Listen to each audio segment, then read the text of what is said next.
Hello everyone. ఈరోజు మనం ఆధునిక భారతదేశ చరిత్ర నుండి క్యాబినెట్ మిషన్ ప్రణాళిక గురించి నేర్చుకుందాము.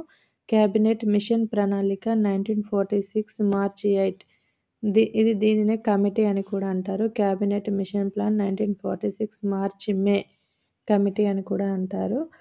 అప్పటి బ్రిటిష్ ప్రధాని లార్డ్ అట్లీ లేబర్ పార్టీ తన మంత్రివర్గం లేదా క్యాబినెట్ తన మంత్రివర్గాన్ని ఇంగ్లీష్లో మనం ఏమంటారు క్యాబినెట్ మంత్రులని భారతదేశానికి పంపి భారతదేశంలోని స్థానిక పరిస్థితులను అధ్యయనం చేసి తగిన సూచనలు చేయవలసినదిగా పేర్కొన్నారు.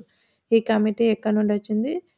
బ్రిటిష్ రాజ్యం నుండి వచ్చింది. అప్పటి ప్రధాని లార్డ్ అట్లీ లేబర్ పార్టీ ఈ కమిటీ మెంబర్స్ని మంత్రివర్గంను మన ఇండియాకు పంపించి భారతదేశంలోని స్థానిక పరిస్థితులను అధ్యయనం చేసి తగిన సూచనలు చేయవలసినదిగా పేర్కొన్నారు. ఈ డేట్ అనేది ఇంపార్టెంట్, చాలాసార్లు అడిగాడు. డిఎస్సి 2012లో అడిగాడు, మళ్ళీ గ్రూప్ 3లో కూడా అడిగాడు. 1946 మార్చి నుండి మే వరకు. క్యాబినెట్ సభ్యులు 1946 మార్చి 15న బయలుదేరి 1946 మార్చి 24న భారత్కు చేరుకున్నారు. క్యాబినెట్ మిషన్ సభ్యులు ఎవరెవరంటే ఫెథిక్ లారెన్స్ అధ్యక్షుడు. ఈ కమిటీ యొక్క మెంబర్స్ ఎవరెవరంటే ఫెథిక్ లారెన్స్ అధ్యక్షుడు, ఏవి అలెగ్జాండర్, స్టాఫర్డ్ క్రిప్స్. నెక్స్ట్ 1946 మే 16న క్యాబినెట్ మిషన్ సిమ్లాలో తన ప్రణాళికను ప్రకటించింది. తక్షణమే భారతదేశంలో తాత్కాలిక ప్రభుత్వం ఏర్పడాలి, దేశ విభజన జరగరాదు. 2. రాజ్యాంగాన్ని రచించడానికి రాజ్యాంగ పరిషత్ ఏర్పాటు చేయాలి. దీనిలో 389 మంది సభ్యులు ఉంటారు.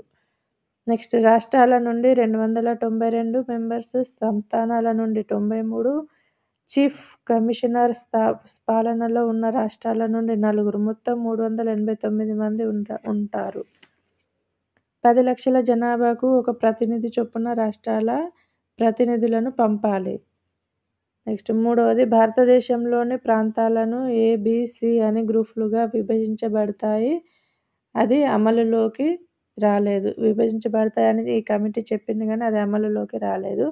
బ్రిటిష్ ఇండియా రాష్ట్రాలు కలిగిన యూనియన్ ప్రభుత్వం దేశ రక్షణ, విదేశాంగ విధానం, వార్తా ప్రసార సాధనాల వ్యవస్థను నిర్వహిస్తుంది. యూనియన్ వ్యవస్థలో కేంద్ర ప్రభుత్వం, ప్రజా ప్రతినిధులతో ఏర్పడిన పార్లమెంట్ ఉంటాయి.